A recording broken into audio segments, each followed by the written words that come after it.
La historia para mí es un repertorio generoso, variado, de experiencias humanas que tenemos a disposición, no solo para pensar el presente, sino para que imaginemos colectivamente futuros de emancipación. Hola, profe.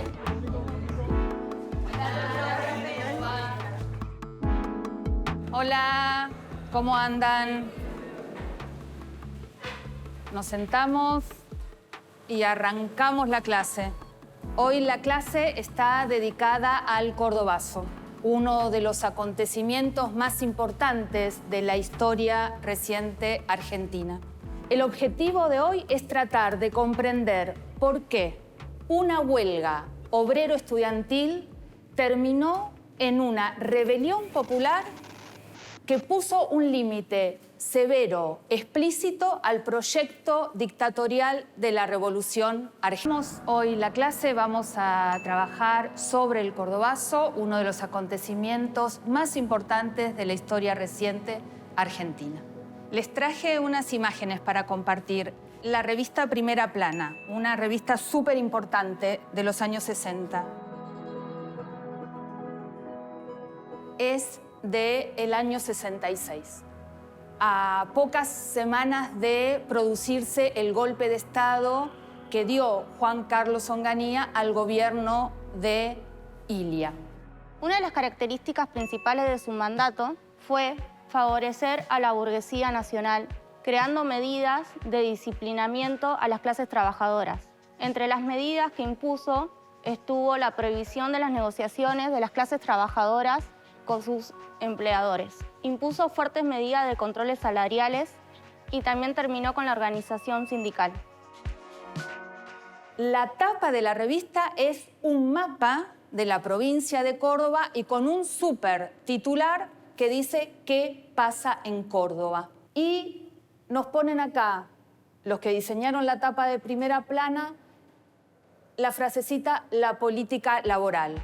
Esta es la revista Primera Plana, fundada en 1962 por Jacobo Timerman. Fue la revista que renovó los estándares del periodismo argentino y en sus orígenes estuvo vinculada con un sector de las Fuerzas Armadas, del cual Onganía era referente. Lo irónico es que luego Onganía, en su rol de gobierno de facto, decide prohibir la publicación de esta revista. Vamos con la otra imagen. Esta es del 20 de mayo de 1969. O sea, estamos a poquitos de que se produzca el Cordobazo. Y en esta etapa, este señor de bigotitos y anteojos es Adalbert Krieger Bacena, el ministro de Economía de Onganía. Y el titular dice, Krieger Bacena, ¿y si se va? Y, de nuevo, como este post-it parecería que nos ponen acá, la rebelión de Córdoba. Me parece que en estas dos tapas hay indicios que nos ayudan a pensar por qué el Cordobazo se produjo en Córdoba. Y es que la política económica de Onganía afectó de manera particular a los obreros cordobeses. Fundamentalmente porque no se estaba resolviendo el problema de las quitas zonales. Las quitas zonales fueron una medida que tomaron para que los obreros metalúrgicos cobren una escala salarial menor que en Buenos Aires. Y de esta manera se incentivaba que los empresarios pongan fábricas en lugares distintos a Buenos Aires. Y el otro gran problema para los obreros cordobeses, también para otros obreros de otras provincias, pero sobre todo para los cordobeses, fue que el 12 de mayo Krieger Bacena anuncia la derogación del sábado inglés. Entonces, cuando se produce este anuncio, más el tema de las quitas zonales que no se solucionan, ahí el avispero sindical y del movimiento obrero cordobés estalla.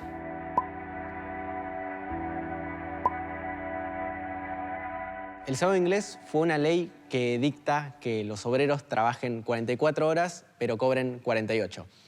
Es decir, se les pagaba extra la mitad de un día sin que lo trabajen efectivamente. Pero esto estaría incompleto si no presentamos a otro de los actores importantes del cordobazo, que es el estudiantado universitario. Entonces, obreros por un lado, estudiantes por el otro. Los estudiantes universitarios de Córdoba y de todo el país tenían razones para estar enfurecidos con el gobierno de Onganía. A poco de asumir Onganía, el gobierno decide la intervención a las universidades nacionales. Profe, ¿en qué momento aparecería Agustín Tosco? Es el dirigente del sindicato de Luz y Fuerza, uno de los sindicatos más importantes de Córdoba. Agustín Tosco es conocido por su larga vida de militante sindical y líder de las luchas obreras. A causa de esto, sufrió persecución, encarcelamiento y tortura, tanto antes como después del cordobazo.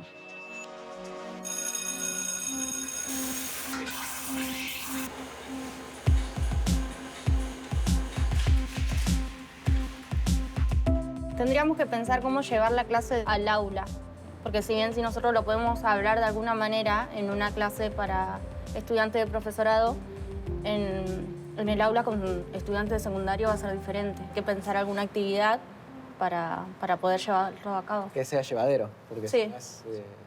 hay mucho contexto. Sí, sí.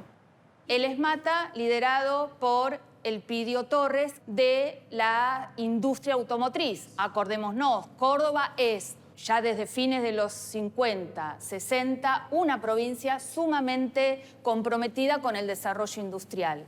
Entonces, ¿quiénes son los obreros que empiezan a mover el avispero para organizar una acción contra el gobierno de Onganía?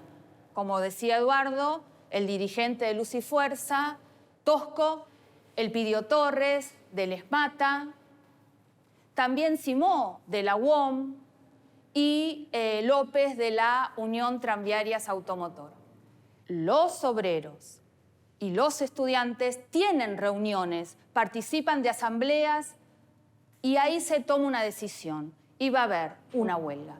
A su vez, muchos movimientos obreros en otras provincias también están pidiendo lo mismo. Le están pidiendo a Bandor, de la CGT Azopardo, y a Ongaro, de la CGT de los Argentinos, que tomen algún tipo de resolución, sobre todo llamar a una huelga.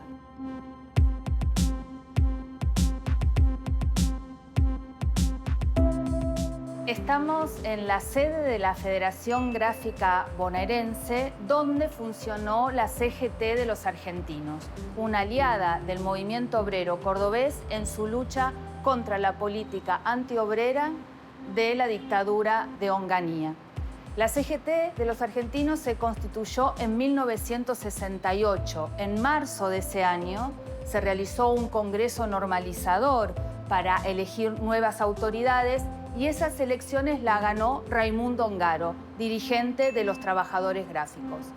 El bandorismo desconoció esa elección y ahí la CGT se partió entre la CGT Azopardo, bandorista, y la CGT de los argentinos, que reunió a los sindicatos más combativos y que tuvieron una postura opositora a la Revolución Argentina. Estamos en el salón principal de esta sede. Aquí se hacían las reuniones más importantes. Ongaro y otros dirigentes sindicales se reunían aquí para discutir los pasos a seguir de la CGT de los argentinos. Y seguramente aquí también vinieron muchos dirigentes estudiantiles, porque la CGT de los argentinos creó una secretaría estudiantil y esa secretaría fue muy importante para construir los vínculos entre la clase trabajadora y los estudiantes, que fue un factor distintivo del cordobazo. Y por un lado queda la CGT Azopardo, dirigida por el bandorismo, y por otro lado, la CGT de los argentinos, liderada por Ongaro. Las dos CGT se ponen de acuerdo y llaman a la huelga para el día 30 de mayo. Pero el movimiento obrero cordobés decide hacer una huelga por 48 horas e iniciarla el día 29 de mayo.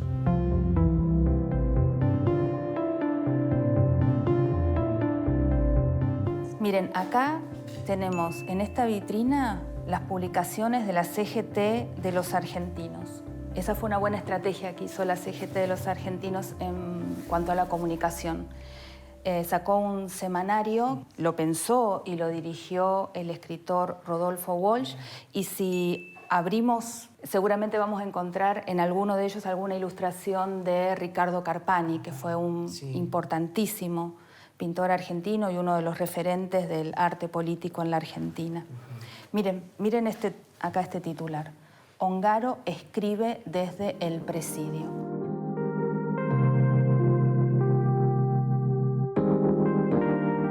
Esto sería como una antesala a lo que iba a ser el Cordobazo. Y claro, Edu, imagínate la situación. Obreros en la calle, estudiantes en la calle. Ongaro, que es el referente máximo de la CGT de los argentinos, va a apoyar y lo detienen. Obviamente que eso caldea más los ánimos. Entonces, ya no tenían mucho margen ni la CGT de los argentinos ni la CGT Bandor para dilatar más algún tipo de acción contra la dictadura de Onganía. Bueno, y les quiero compartir esta imagen, una imagen muy linda. Me gusta mucho esta imagen del Cordobazo. Acá estamos en el Cordobazo, 29, en una calle céntrica. La marcha se organizó a partir de dos columnas. Una columna salía de las afueras de Córdoba, de la fábrica Ica Renault, y tenían que llegar a la sede de la CGT Córdoba, donde se iba a hacer un acto, y la otra columna la dirigía Tosco, y se suponía que las dos columnas iban a llegar al centro, a la sede de la CGT, para hacer el acto, porque lo que decidieron los obreros cordobeses era hacer un paro activo. Participaron diferentes sindicatos. Entre ellos estuvieron MATA, que era de Luz y Fuerza, la UTA, la UOM de Córdoba, ATE y CIPECAF, que era el Sindicato Personal de Casas de Familia. El asunto es que a medida que iban avanzando las columnas, la policía se iba interponiendo porque justamente lo que estaba buscando era desactivar la manifestación. La primera fila, todos abrazados y mayoritariamente varones, pero hay algunas mujeres también. ¿Y qué fue lo peor? Venían marchando, ya había enfrentamientos con la policía y en uno de esos enfrentamientos asesinan a un obrero de la Ica Renault, el obrero Mena. Es ahí donde así aparecen los testimonios, se produce el desbande, ¿no? Y es en ese momento donde esta huelga obrero estudiantil se transforma en una rebelión popular. Porque no era solamente estar en la calle para defender el salario, para que vuelvan a poner el sábado inglés, para que no estén más las quitas zonales. Se estaba manifestando en contra de la dictadura de Onganía. Y en esa oposición a la dictadura de Onganía vamos a encontrar multitudes participando del Cordobazo y no solamente a los obreros y a los estudiantes. Las acciones de la gente común, ¿no? Hay una frase muy linda de ellos por ahí perdida, que el Cordobazo fue algo así como gente común y corriente haciendo algo extraordinario.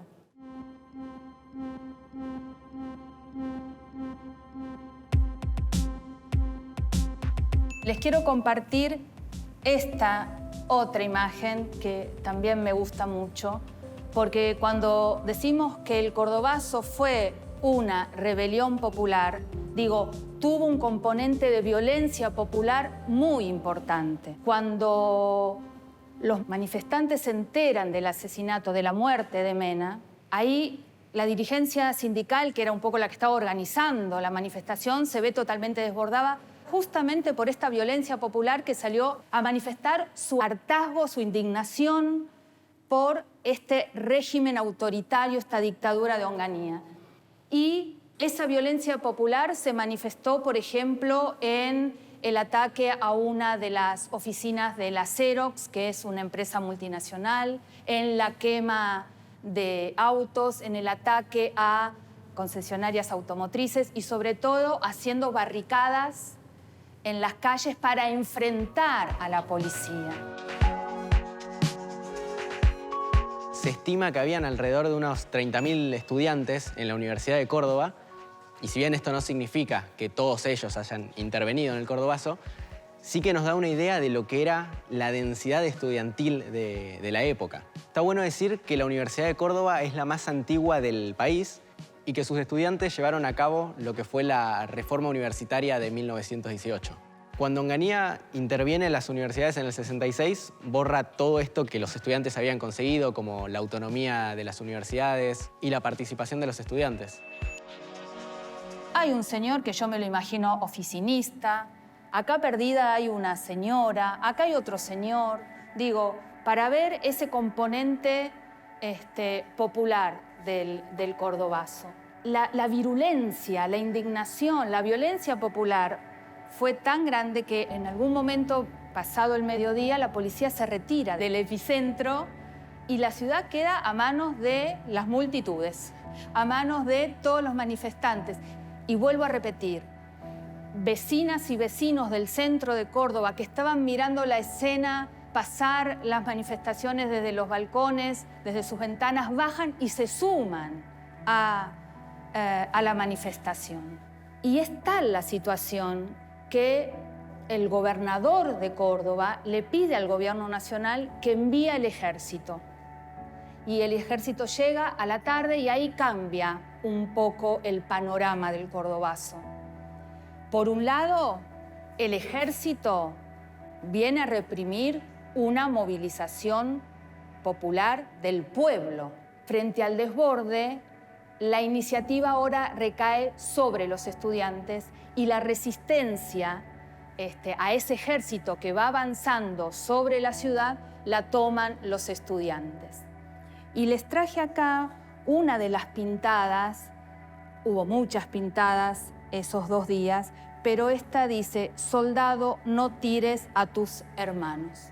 Primero, está marcando la presencia del ejército, digamos, reprimiendo una movilización popular, pero también es este pedido de unite al pueblo, no vayas contra el pueblo. El día 30 ya el ejército va tomando el control de la ciudad. La resistencia queda en el barrio Clínicas, que es el último en caer, y ya para la nochecita del 30 ya el Cordobazo había terminado. Al finalizar el Cordobazo se estima que hubo 34 personas muertas, más de 400 personas heridas y 2.000 personas que fueron detenidas. Entre ellas estuvieron Tosco y Torres.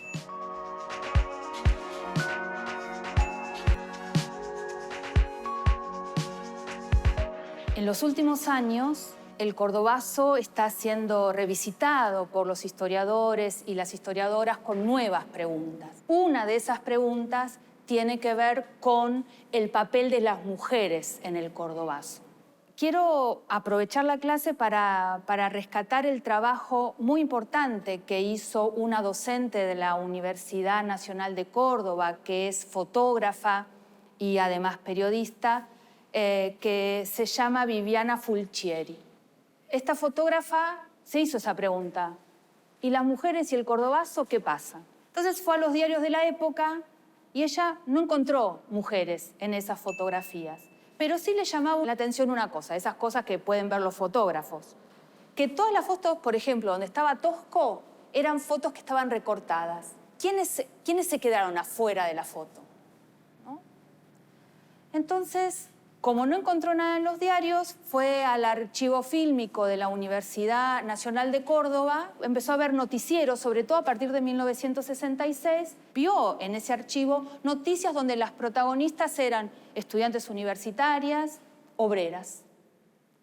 Y va al archivo de Luz y Fuerza a ver el archivo y a ver qué encontraba. Los que estaban afuera de la foto eran estas mujeres. No es una foto del Cordobazo, sino que es una foto que retrata un momento de una de las marchas que hizo Luz y Fuerza en el año 71 para pedir el fin de la intervención de su sindicato. Y ella elige esta foto que encontró como tapa, y el gesto que hace es poner en primer plano a las mujeres y a Tosco y a los varones dejarlos un poquito fuera de la escena o o no en un lugar central. Y en este libro lo que hace Fulcieri es recuperar con nombre y apellido a muchas mujeres que participaron muy activamente del Cordobazo. No tomemos al Cordobazo como un hecho excepcional al que no podemos entramarlo, sino al contrario, sí forma parte de una trama de luchas populares que se están dando desde mucho antes que el 29 de mayo del 69. La otra cosa, el otro aprendizaje del Cordobazo es la convicción de que se puede enfrentar a esa injusticia a través de la acción colectiva. Y la tercera cuestión es que ayudó a construir un nosotros capaz de ser el agente para transformar esa injusticia.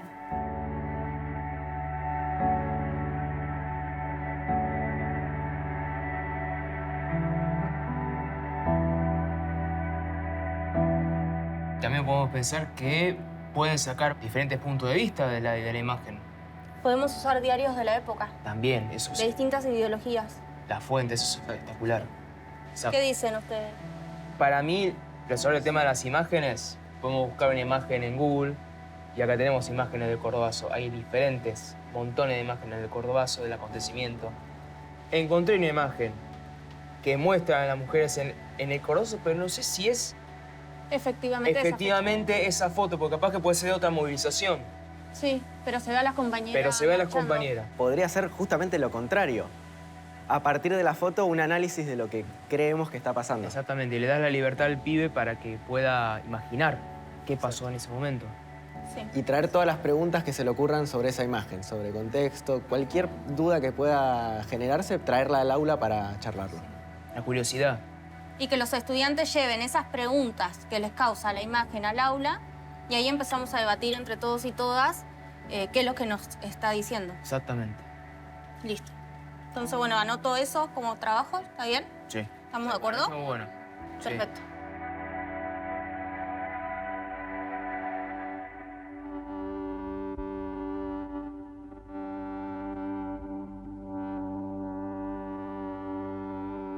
Elegimos esta imagen a modo de ejemplo para realizar una actividad que una imagen sirva para que los chicos hagan un acercamiento visual y vean de una sola cuántas preguntas se pueden sacar.